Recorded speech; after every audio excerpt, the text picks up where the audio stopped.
Good afternoon, good morning, good evening, depending on where you are joining us from. We want to welcome you to our session today, whether it's morning, afternoon, or evening. And we want to thank you all for taking time out to join us at our monthly knowledge sharing session at the ODR Africa Network. My name is Morenike Obi-Farindi, and I'm the founder of the ODR Africa Network. And we have a very interesting topic and even a more interesting personality here today to discuss that topic. My good friend, Leah, who is the director of the National Center for Technology and Dispute Resolution. Leah is Senior Lecturer 2, Legal Studies Program, Political Science Department of the University of Massachusetts Amherst, USA. She's the co-founder and president, Board of Directors, International Council for Online Dispute Resolution. Leah heads the Ethical Principles for Online Dispute Resolution Initiative of the NCTDR and serves on the ABA Online Dispute Resolution Standards Task Force and the ABA Technology Committee. Leah has taught dispute resolution since 1993 and served as a researcher on early experiments in online dispute resolution. She's on the editorial boards of the International Journal of Online Dispute Resolution and of Conflict Resolution Quarterly, served 2 terms on the Association of Conflict Resolution Board of Directors, and is on the advisory board of ODR Europe. Leah is the founding director of the Social Justice Mediation Institute. Her present research projects focus on ethical principles and standards. You know why she's here then. Disaster response, digital harm doing, and technologically assisted divorce. She has participated in interdisciplinary research funded by the National Science Foundation. She's particularly interested in the role that technology, geography, and art play in conflict and its resolution, and she directs the Center's Art of Conflict Transformation program. She's presently collaborating with partners from several nations, including the ODR Africa Network, on the development of online archives and exhibition space. We've adopted her today for conflict-related art as part of conflict transformation processes. Beyond research and teaching, she's been a mediator and trainer for educational institutions, government agencies, and nonprofits since 1983. She has received numerous awards, such as the Award for Distinguished Service to the Field of Conflict Resolution, Association for Conflict Resolution, JAMS Award for Outstanding Publication in the Field of Conflict Resolution, Education, and for recommended standards for school-based peer mediation programs, and contributing editor, and so many others that it will take me 1 hour if I started to recount. Without much ado, I want to hand over the floor to Leah. Thank you, Leah, for agreeing to be part of this, and we're grateful to have you. Thank you so much. That was too generous, your introduction, Morenike, who is my partner in arms in spreading the word about ODR and building the field, and is on the executive committee of the ICODER board. It's such a pleasure to be here, and I am really honored to be adopted by ODR African Network. Thank you, thank you, thank you, family. So today I am going to talk about online dispute resolution, ethics, and in particular the relationship of that to artificial intelligence. And I think what I'll do, with your kind permission, is I will share the screen and we'll go over some slides, and you feel free to add comments, questions in the chat, and I can take them at the end of the presentation and we can engage in a discussion. There are a lot of folks here with a lot of expertise too. So I love the framing of your gathering, which is knowledge sharing. And so we can do this joint sharing together. I do want to also begin by seriously paying tribute to the pioneering work that Morenike has done, not only in building this network of people to do knowledge sharing and dissemination and strengthening the field of ODR in Africa, but also internationally. I'm going to make some reference to that as we go. Some of the work on ethics, she has been one of the leaders on. And also, I do want to just take a moment to mention Ayo Kusamoto, who is also from Lagos. And he, since the very early part of the development of ODR over 20 years ago, helped to build the first conferences and the beginning of the field. So you don't have to go far to find the origins of ODR. So with that, let me share the screen and continue.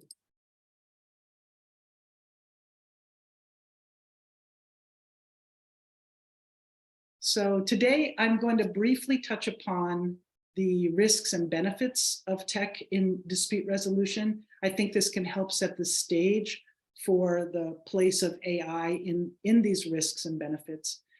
And also particularly drill down on risks related to inequality and the impact they have and can have on ODR processes. And then I want to introduce a framework for ODR, ways of thinking about what is included or not included in ODR and the roles of AI. And this can lead us then to thinking about, given what is ODR, what you might consider ODR, and AI's position in it, what kind of ethics are necessary in order to help have best practices and harness the benefits of technology while reducing risks and inequality. And then I have a final slide to point towards some additional resources. So we all know that unfortunately, since COVID, we had many tragedies around the world.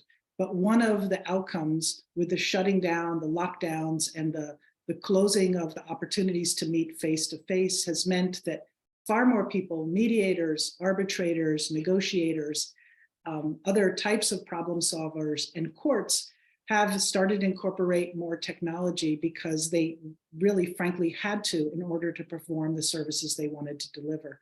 And therefore, we've gotten an explosion of adherence to what you would call the use of tech in dispute resolution. And arguably, many people had already been including technology in their practice. If you think about, this is just a small sampling of the types of technology that are being used. If you think about it, many people were already using email, or long ago were using fax machines, we're using cell phones, and we're using payment handling systems or document exchange. And they might not have considered what they were doing was some aspect of ODR when they were engaged in the use of technology in their practice. But arguably, it is part of the continuum. And again, I'll come to that later. But with the explosion of the use of technology, especially with video conferencing, we have many more people conscious of the fact that they're using technology as part of their processes. A major point that you will see as a theme throughout today's engagement with you is the fact that I believe that when we add technology to dispute resolution, it does magnify opportunities, but also risks, and not equally. So we want to address not just the fact that there are risks, but that some are more vulnerable than others. And I include actually third parties in this as well, mediators and arbitrators and court personnel. So technology can explode the boundaries of what's possible.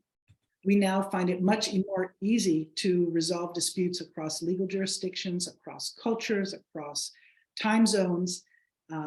We have new ways of harnessing AI to help us brainstorm multiple opportunities for better outcomes, but it also can reduce access for some people or provide differential access for others.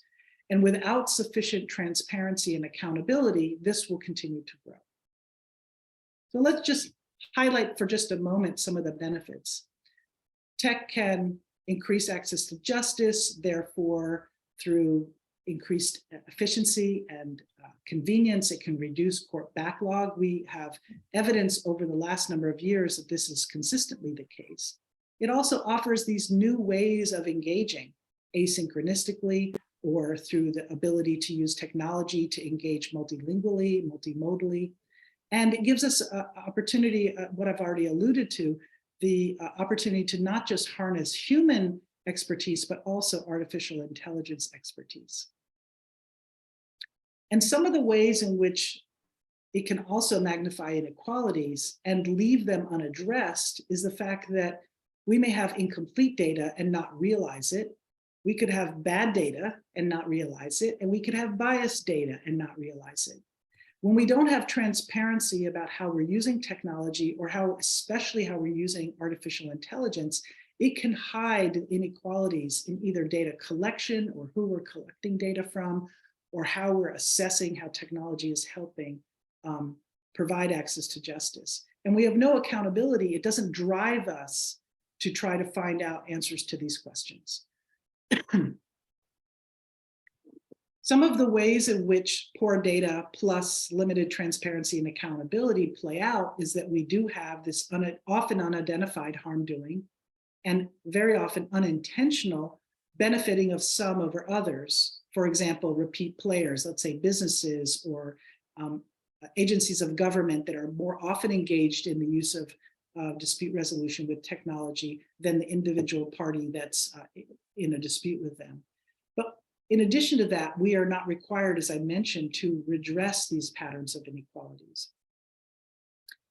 And until recently, there's been a dearth of the incorporation of technology into dispute resolution standards. And this is slowly, and this is a positive thing, I would argue, changing.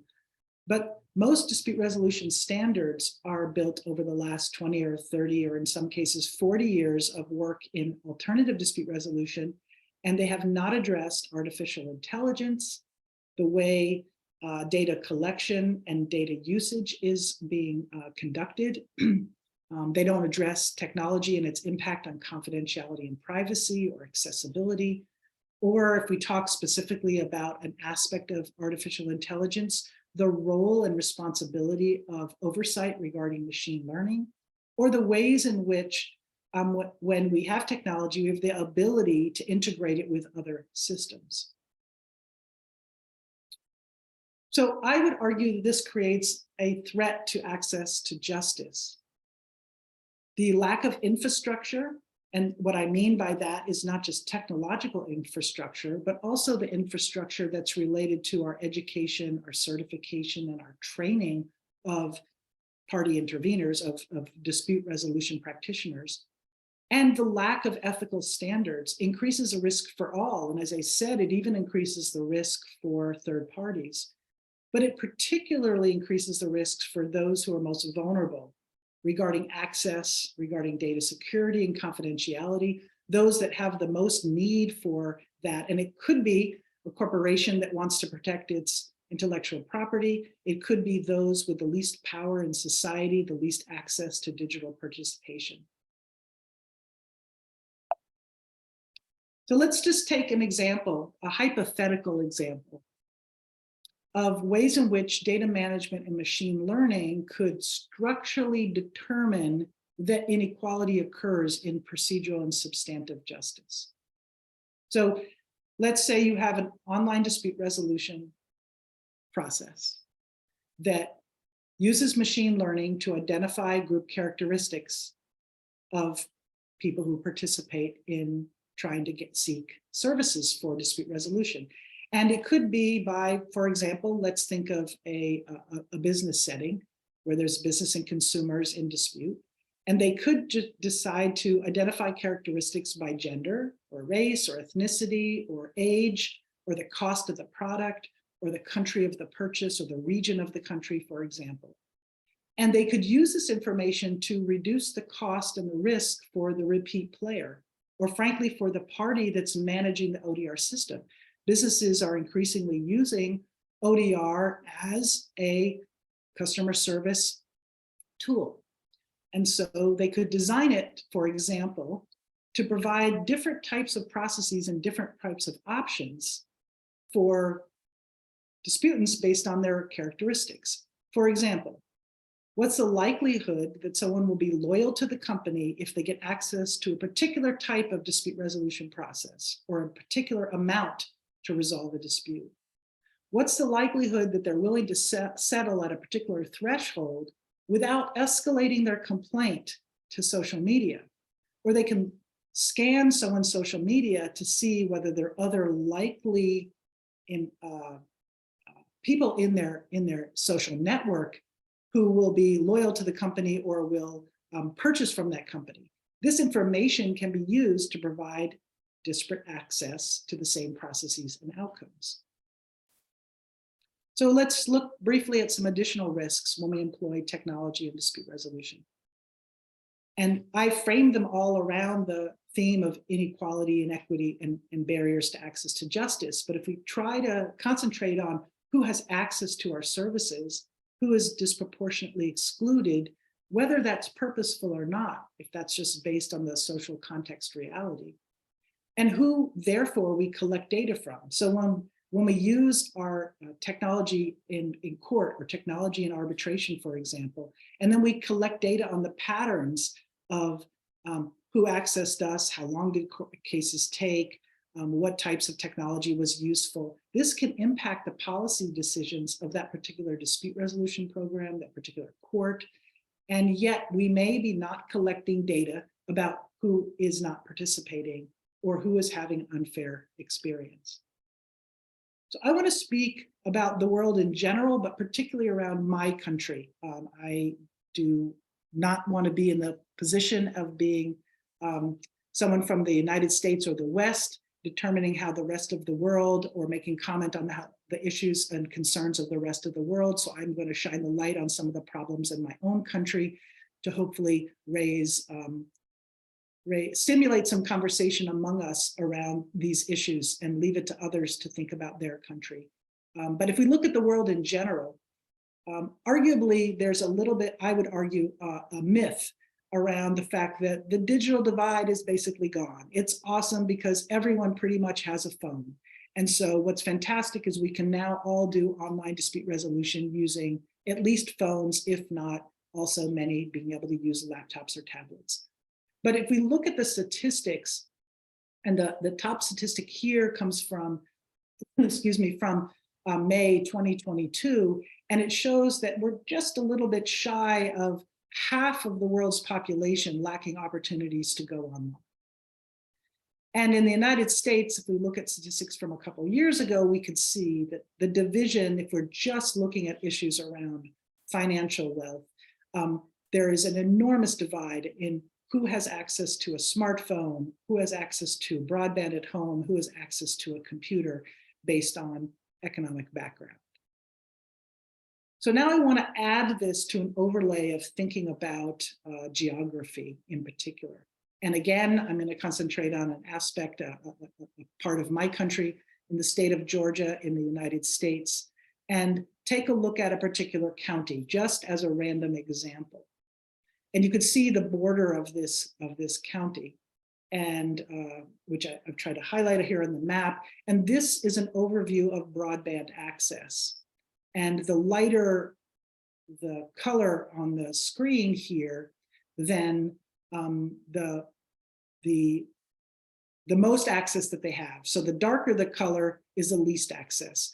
So the darkest purple here is actually 30% of households do not have access. And you could see inside this county that people have a lot of access. It's only the lightest color there of white is only 10% of households that don't have access. Now, this is already important information. If I run a court program, or I'm a mediator, let's say, in my jurisdiction, the people who come to me either come from this county or come from surrounding counties, this information could be useful to me as I think about who has broadband access and who doesn't. But let's add another overlay. Let's look at race, which is a formidable issue in my country around inequality. And we could see, again, if we look at the borders of that county, that 50 to 70% of those who live just outside that county in the color green here, and for those who are colorblind, you could see I'm pointing to outside the county in those arrows. Those are people who define themselves as Black. And inside the county, we have 50 to 70% white. So now if we go back and just think, who has broadband access and who doesn't, and what are some of the demographics regarding race, it also would be helpful if I took a look at who has car ownership, or whether there are public transportation like bus lines or train lines, because this is also an issue regarding access to either showing up if they can't join by broadband and they're going to meet face to face, what kind of accessibility issues are there? And I have just another example, again, which is quite stark, and you could see here again, there's a small pocket of predominantly Black households in this predominantly white community, and you could see again who has broadband access and who does not. But we don't only have to look at just the larger social conditions in a particular geography, for which mediators are not, or courts are not personally responsible for, but if we're not attending to, it can impact our thinking if we do pay attention to it as we decide to include technology to increase access, or what other things we need to do to increase access in a way that is proportionate and benefit for all. And that is, if we think about, as I mentioned in the earlier slide, we have a lot of off-the-shelf technology that we use every day. So you may use a computer program to do document exchange or collaborative writing, and you use it for your mediation practice, but you also use it in other aspects of your life, right? And some software developer created that, not thinking about ODR, thinking about increasing the opportunity for people to collaboratively write. So how might we think about reducing the likelihood that our software developers in society are actually our gatekeepers to justice? So here's a quote from Winchester, who says, even within sectors of the tech community that advocate for human-centered design, such as human-computer interaction, little has been done to grapple with racism. Again, that's a particular issue in my country. And so I need to wonder, how can this unknowingly affect ODR software? Many heart rate trackers and face recognition technology are disproportionately inaccurate with darker skin. So what guardrails are needed, I ask, to ensure that ODR is built for equitable data collection, exchange, and outcome? Algorithmic and data frames need to include social realities. The inputs and the outputs for artificial intelligence need to be designed based on the reality of the diversity of our society. People living in rural areas and non-rural areas, people with lots of access to technology, people with limited access. Multilingual diversity, just as an example, and also the inequalities in our context. They must matter when we're coding and developing a dispute resolution system. And this has challenges for the typical programmer training, because they understandably focus on trying to create something that is portable, that has value across different contexts. And at the same time, we need to set some demands that context is paid attention to.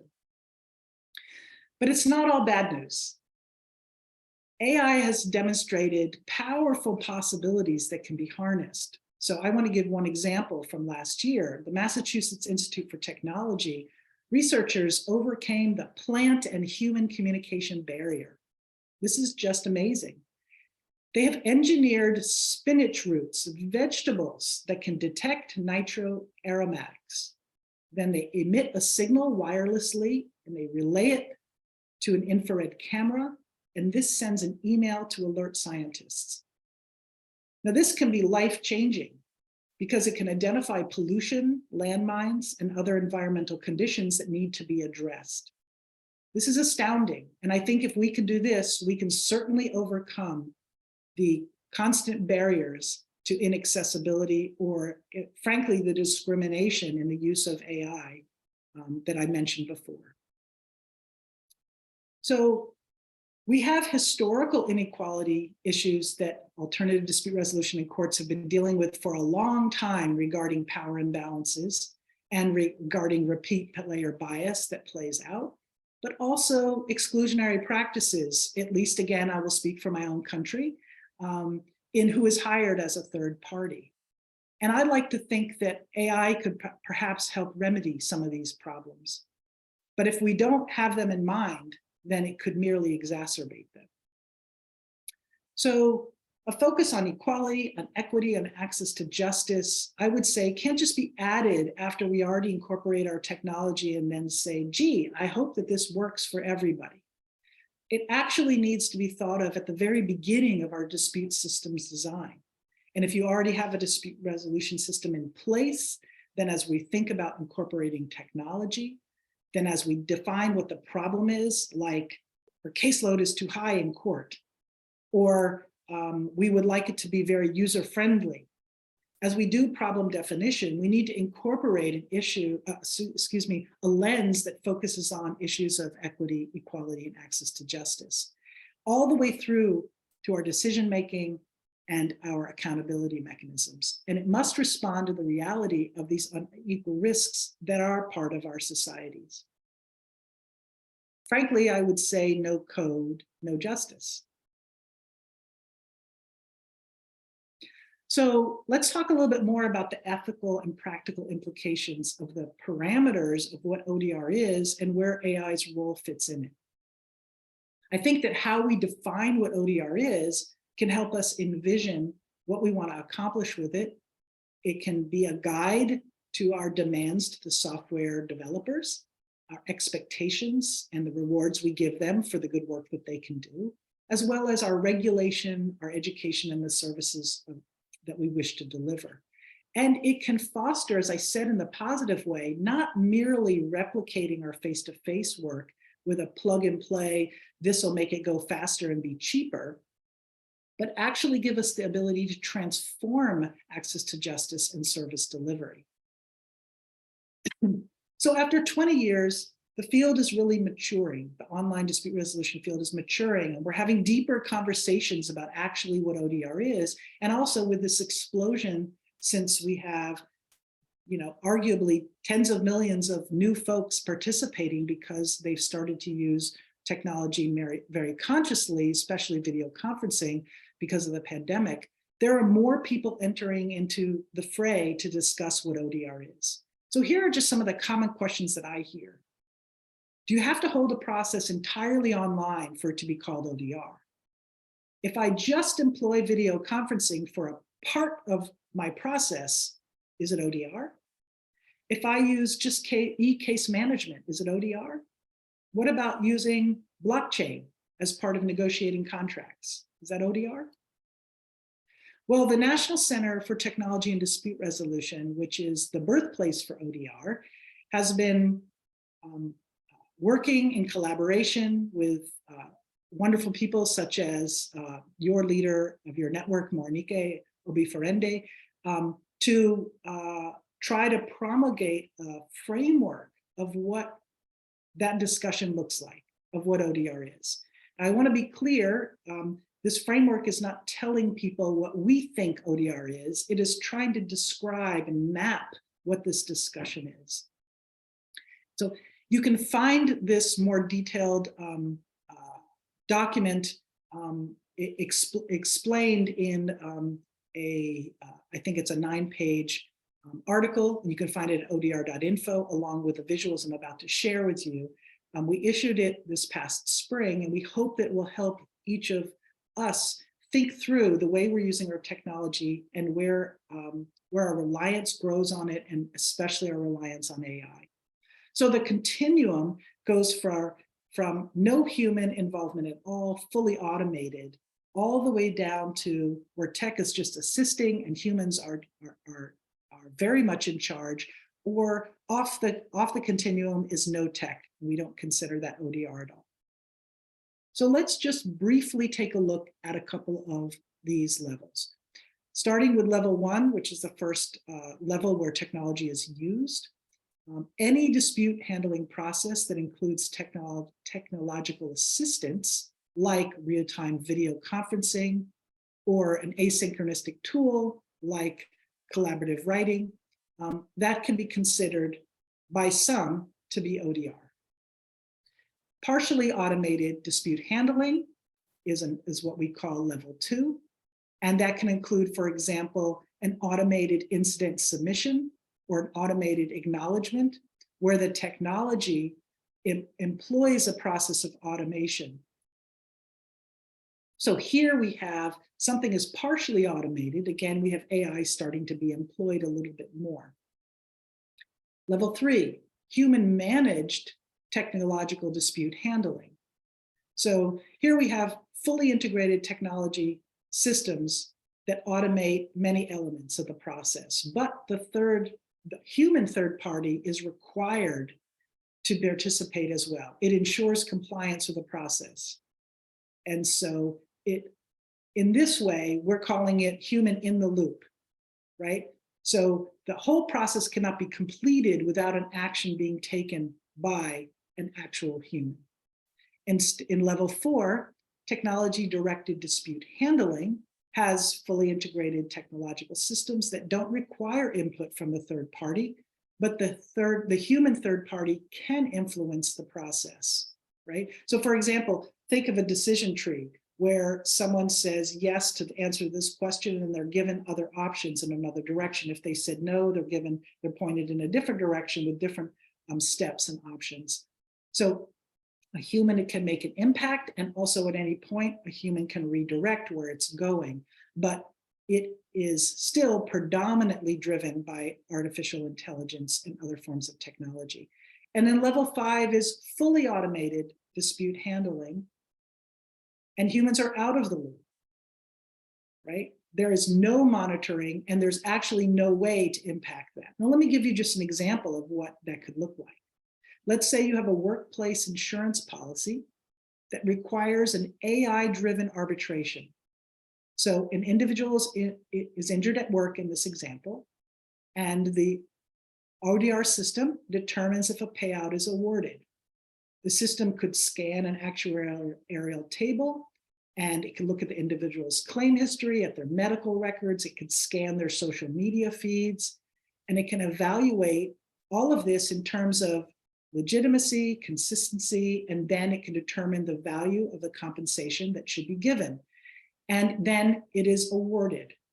And this award would be something that both the process and the outcome has already been pre-agreed to the parties involved. So no human intervention takes place, and it cannot take place. So a couple things about how to apply this continuum. Again, we are not arguing what your definition of ODR is. We're trying to map the discussion in the field. One is that we recognize that in real processes, people are not staying within one level. They may begin a process that is mostly face-to-face and then start incorporating some technology. They may begin a process in which a lot of it's automated, submitting a case, exchanging documents, making a payment, for example, e-calendar, setting up a meeting, and then there's more human intervention. So the levels are more fluid in real life. But we hope that this continuum description is useful for each of us and for our organizations to consider the risks that get elevated or changed as we rely more and more on technology and less on humans, or vice versa.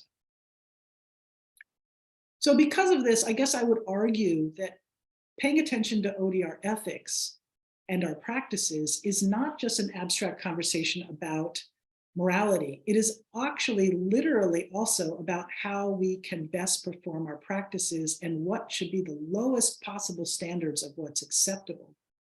If we think about this, if we as a field don't start to define what the ethics should be and hold ourselves and each other accountable, then others will. We will end up with the insurance companies determining who should be accountable or liable for artificial intelligence bias in ODR. But it also can guide us to pay attention in our systems design and in our education and training for new protocols we may need in order to perform ethical practice. So as we were beginning to build these accountability measures that we recommend, we wanted to think about several different areas. One, that ODR accountability mechanisms need to reflect how tech actually is functioning. It also needs to look at the increased risks for disputants and third parties and the fact that they're not all equal.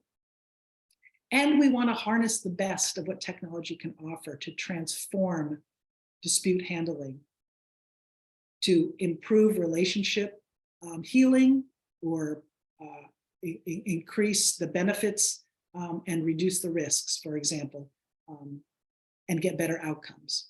And the reality is that technology is probably going to run faster than the consensus that we can create. And as a result, we suggest that there be both principles and standards, and I'm going to speak to that in a moment. So as I mentioned before, alternative dispute resolution ethics have pretty much not spoken to technology at all until recently. And increasingly, there's more discussion, more policy, and more legislation regarding technology and dispute resolution. However, it faces very great challenges in creating standardization and regulation across legal jurisdictions, sectors, and cultures. So to kind of sum up, we've got this historical concerns, and I've just mentioned a few, that come from our concerns about access to justice and fairness in ADR. And then we have these new ethical concerns when we add technology. And this sets a stage for the need for ethical ODR. I want to mention briefly some of the history behind the development of the ODR standards. The National Center for Technology and Dispute Resolution really is a misnomer from the very beginning. As I mentioned at the beginning of my talk, it has been international. We now have 50 fellows from around the world, of which Morinike, we are happy to say, is one. And it began, as soon as the internet went public, it began exploring what the role of technology would be in disputing and dispute resolution. And about a decade later, we developed a first set of ODR standards. And in 2016, we developed a set of ethical principles, which are values and not rules, and I'll speak to that in a moment. And then in 2017, we created the International Council for Online Dispute Resolution for two purposes.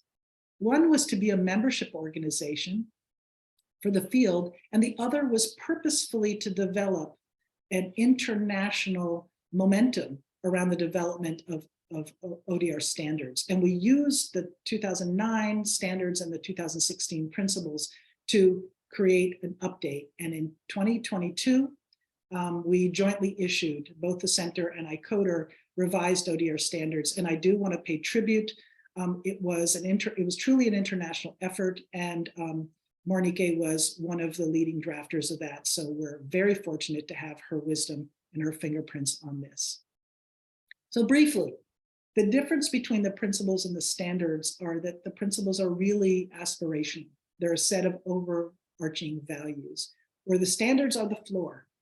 They're rules-based, and they're the bottom line of what should be considered acceptable, and they can be measured.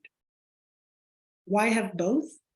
Well, for one thing, we needed the principles to help us strengthen and think about areas of the standards that we're missing.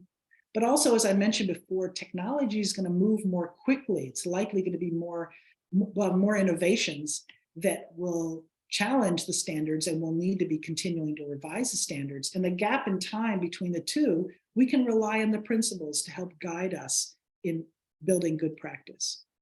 So if you want to check out the ethical principles, again, the aspirational values, there's one or two paragraphs on each of these that specifically talk about technology in dispute resolution. And these 17 can be found at odr.info. And in the revised ODR standards, which I'm going to share with you briefly now, these again are rules. And we encourage people to think of them as interdependent, and that all of them are necessary, but they're not to replace other standards that are out there, either for courts or for ADR practitioners. They are to supplement them. So here are the 9 that came out of those 17 principles, and you can find them at odr.info and icoder.org. And I will briefly go over them now and try to give you a couple highlights of where AI fits into this. We have accessible and accountable. And if you look at accountable, you can see here that ODR platforms must be auditable, and the audit must be made available to users, which points us towards transparency. That's another standard. They must include human oversight. Now here you can already see that we are saying while the continuum includes level 5, where there's no human oversight possible, we are saying that that would be, according to these standards, unacceptable. They need to be able to have traceability of the originality of the documents, of the path to outcome where artificial intelligence is employed. Determination of the relative control that's given to the humans and artificial intelligent making strategies, outcomes, and the process of ensuring the availability of outcomes to the parties. Competent is one of the categories, and confidential, which of course also speaks related to the use of technology and artificial intelligence in particular. Equal, fair and impartial, legal and secure. Again, all are relevant to technology in general and AI in particular. And let's now look at transparent. We could see here that the standard says that data in ODR must be gathered and managed and presented in ways to ensure it's not represented or out of context. The sources and the methods used to gather any data that influences any decision made by artificial intelligence must be disclosed to all the parties. So think back to the example I gave, where a company is doing a scan of the disputants' social media to see whether their friends spend money at this company or not. So if they don't get a positive resolution that they feel okay about, they'll go to social media and they'll complain, and the company says the risk is not that high to them. This would require that ODR process let the disputant know that their social media will be scanned and it will impact the options that they get.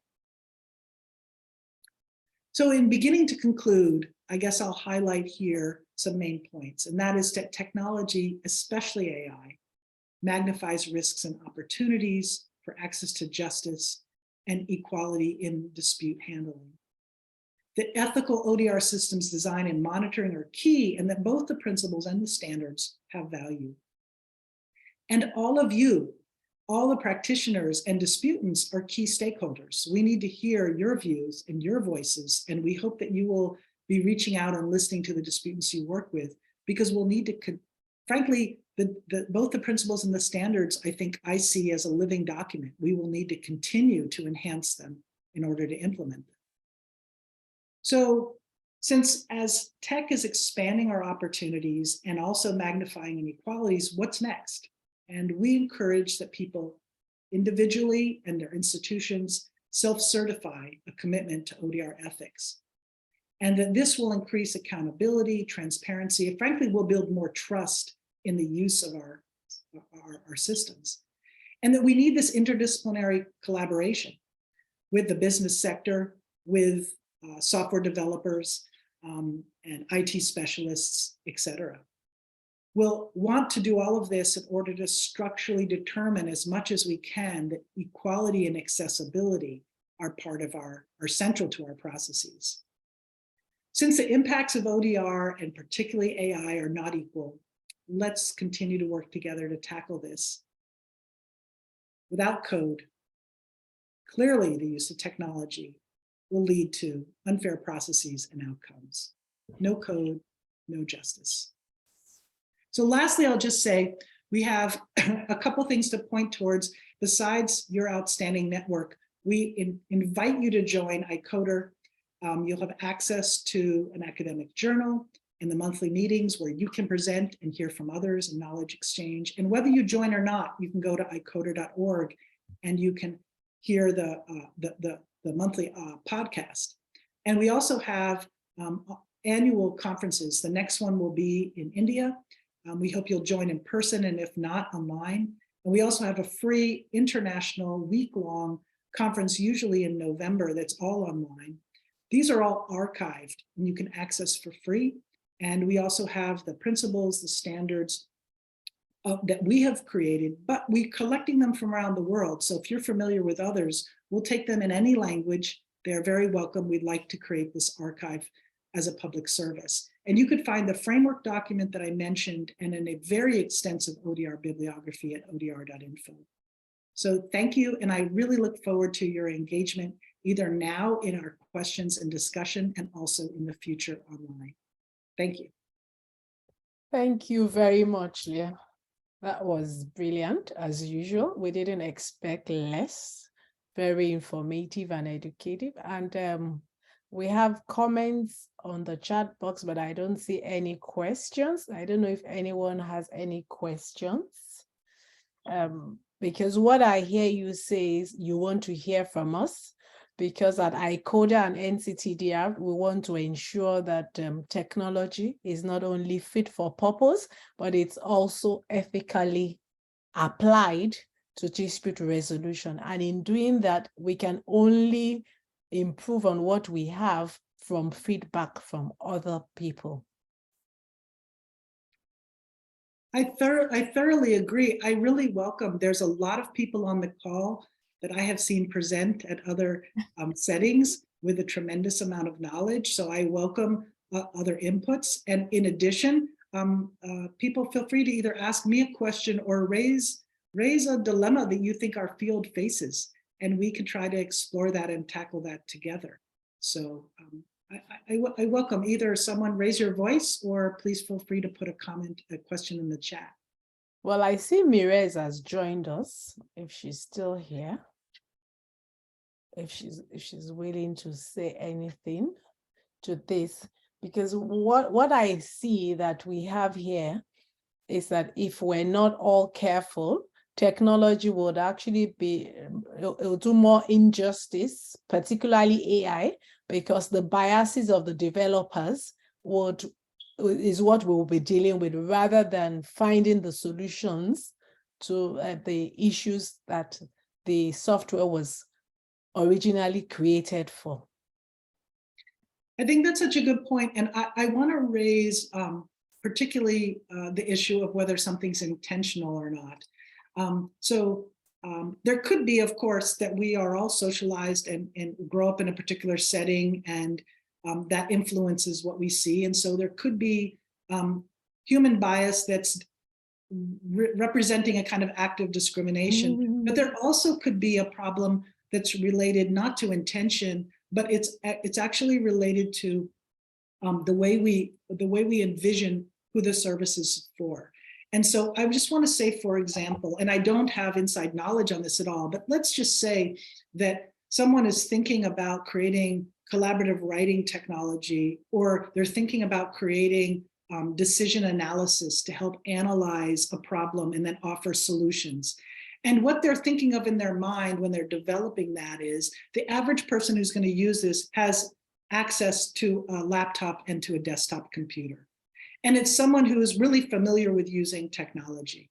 And so if that's what's in their mind, and they're creating technology with that in their mind, and then that's what's sitting on the shelf, and then we decide to purchase it or purchase access to it for a service, and what we're thinking is the same thing. This is for the average person who is going to have access to technology.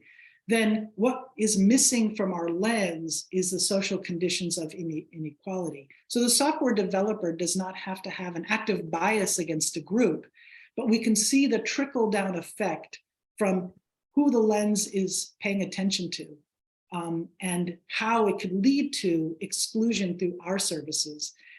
I don't know any third parties that actively want to undermine access for anybody. So putting intent aside, how can we search for ways to keep our lens open? So anyway, I'm sure there are other people who have good insights or have dilemmas they want to raise for us to talk about. I think Sarah might want to say something. Thank you very much, Marinike. Hi, Leah. Hi. Hello, Sarah. Thanks Sorry for the stuffy hair. I wasn't prepared to go on camera. Well, thank you very much for this very interesting presentation, as always. I was wondering, what do you think the consequences of the breach of these standards would be? Because I know that a few weeks ago, we were dealing with a project on basically reforming the civil justice system here in the UK. And they want to introduce mediation as a first step before going into litigation. Obviously, we're still not at the stage where we're going online, it's over the phone. But they were actually proposing to have less regulation, because apparently that makes the mediation service more expensive, So reduce the regulation of it all and introduce like a standard of, these types of ethical guidelines for mediators across the UK. So my question would be, what do you think the consequences of the breach of these principles would be? Does it somehow sanction, these platforms that are using these types of dispute resolution? Thank you. It's such a fabulous question, and I think I'll share some thoughts that come up for me. I think it's a very important question for the entire field to grapple with. And I also think we're all located in very different types of circumstances. And so I'm not sure, I'm thinking out loud, I'm not sure one size fits all. I think the most important thing is to ask the question and to continually try to work on it. So as a mediator, as someone who's less fond of rules and is more fond of addressing needs, I have not been passionate about rules development until we turn our lens to think about who's suffering when we don't have rules. And so then rules become increasingly important. So while I may desire as a mediator to make everything needs-based, when I'm interested in accessibility, I need to be thinking from a rules-based perspective. So I think that there's an understandable tension, both with contexts that are super under-resourced, right, where they just don't have the ability because of that particular context. And at the same time, there's a need for some kind of attention to these issues. So I think it's a really important discussion. I'm not sidestepping it. I really want to encourage that we continue what you're saying. But I do want to say, one thing it makes me think of is what we see as a standard of success. And again, I want to challenge the field in my country. I don't want to speak to the world. Everyone can think in their own setting.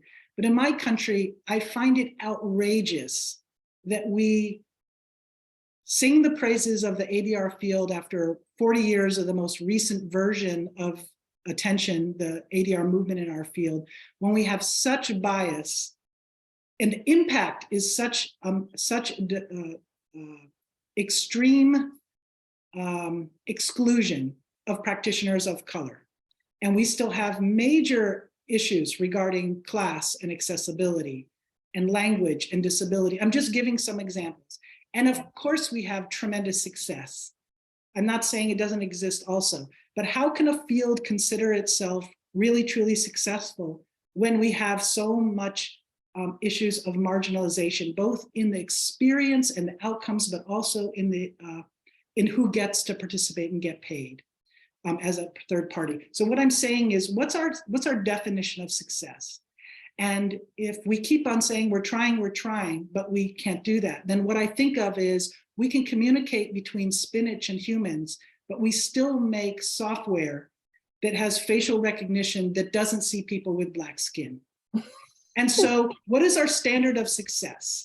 And if we can put someone on the moon, then we can make AI much better.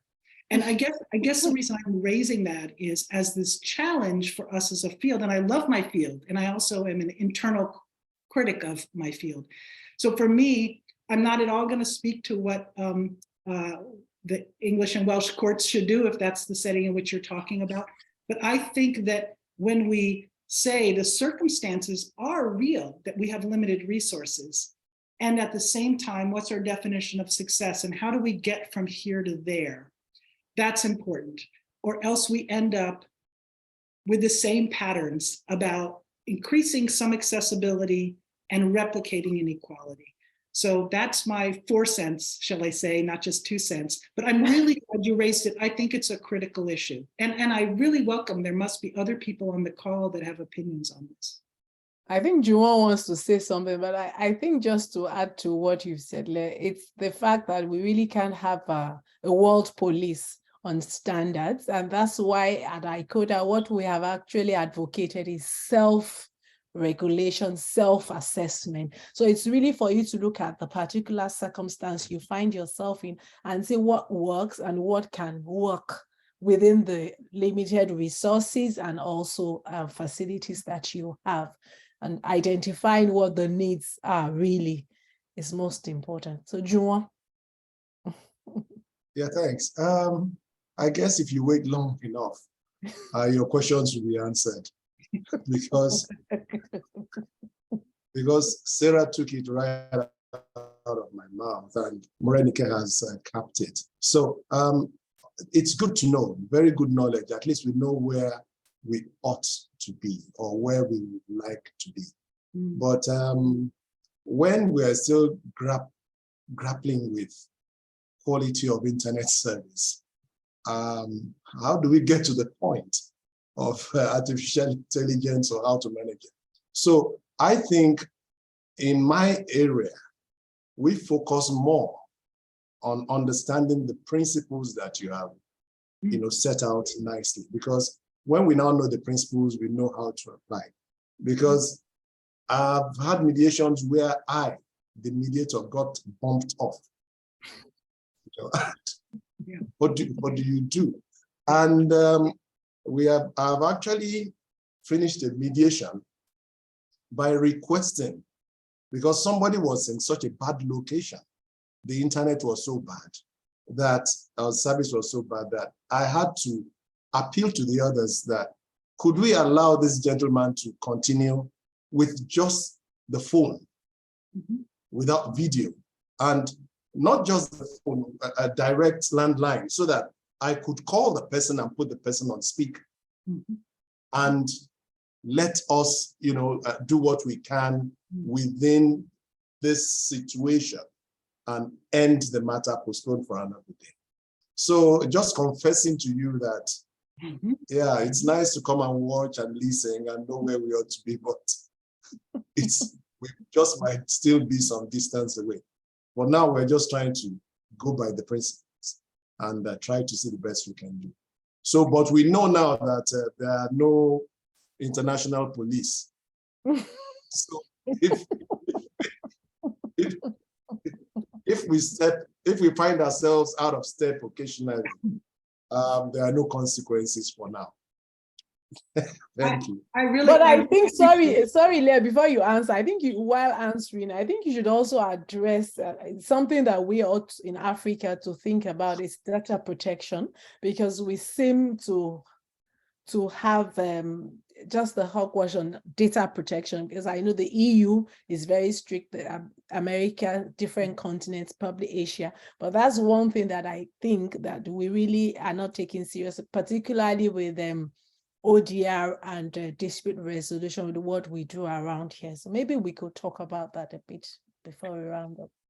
So I kind of speaking to all three of you who have spoken already, Sarah, Morenike, and Juan, excuse me. I was going to say, I think context really matters. And one of the things we tried to do when we went from the principles to the 2022 set of standards was try to make them as thin. I don't know if they don't look so thin, but try to make them as thin as possible, because we do think they need to be translatable in also different sectors of society. Running a labor mediation that involves government entities in a really well-resourced nation is incredibly different than individual practitioner who does divorce mediation in a rural setting and in an under-resourced community. I'm just saying, we need the flexibility for it to interpret, and that's why I'm being upfront. I'm not trying to be humble. I'm being upfront. I also think as we put them out, we need to learn from what doesn't work, or where there are pieces that are missing, or when technology changes, what we need to do differently. So I really appreciate you saying you go to the principles, because that can be a very good guidance. That actually I favor them. I find them useful.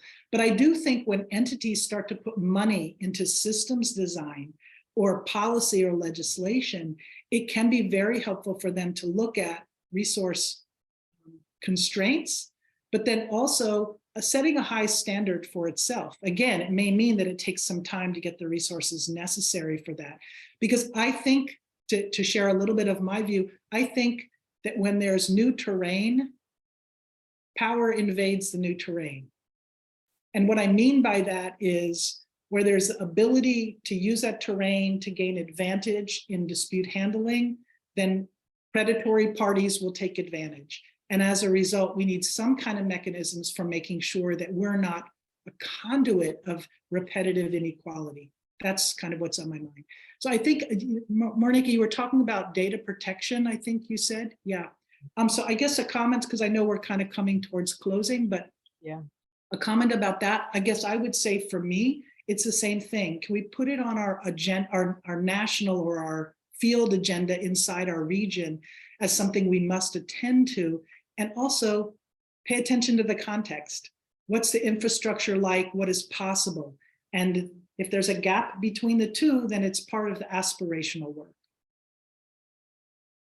And actually, our field needs more conversations on the gap between the Northern Hemisphere and the Southern Hemisphere, just as an example, around resource. And maybe our field can be doing more work to do resource sharing around this. Technology gives us a chance to think of ourselves as more connected, and we can be addressing that around resources as well. Great. Well, it's obvious that this will continue to be a conversation that we'll have around the standards and the rules. It's work in progress. It's a living document, just as you have said. We cannot exhaust all of the discussions that we would want to today, but I want to say thank you on behalf of all of us. It's been beautiful. I don't know, Michael, do you want to say something from China before we round up? China, oh, right now, just like move from real world to virtual world, metaverse. Mm-hmm. Yeah, and director Leah Wing put the post on website, and metaverse trial. Yeah, that's it. Yeah, thank you. Yeah, great presentation. Thank you for organization. Thank you. Thank you so much. And to our esteemed participants, this has only been as interesting as it can get because you were all here. We want to say thank you. And from the ODR Africa thing, we'll be back because we have to continue this conversation. So we're coming back to you, Leah, and we'll bring you back soon. Thank you all. Thank you, everyone, for coming and for your hard work. Thank you, Morinike. Thank you, Leah. Thank you, John. Thank you, Sarah. Thank you, Michael. Thank you, everyone. Bye. Bye. Thank you, everyone. Enjoy your evening. Thank you, thank you, thank you. Thank you. We are expecting the recording. Yeah, you'll get the recordings. The recordings will be sent to everyone who is registered, and they will be on our website too. So we always have the link on our website. Yeah. So much Thank appreciated. Yes, please. Thank you. Yeah, And see you this in is the so next fantastic. session. Okay, you too. Bye. Yeah, bye. Bye.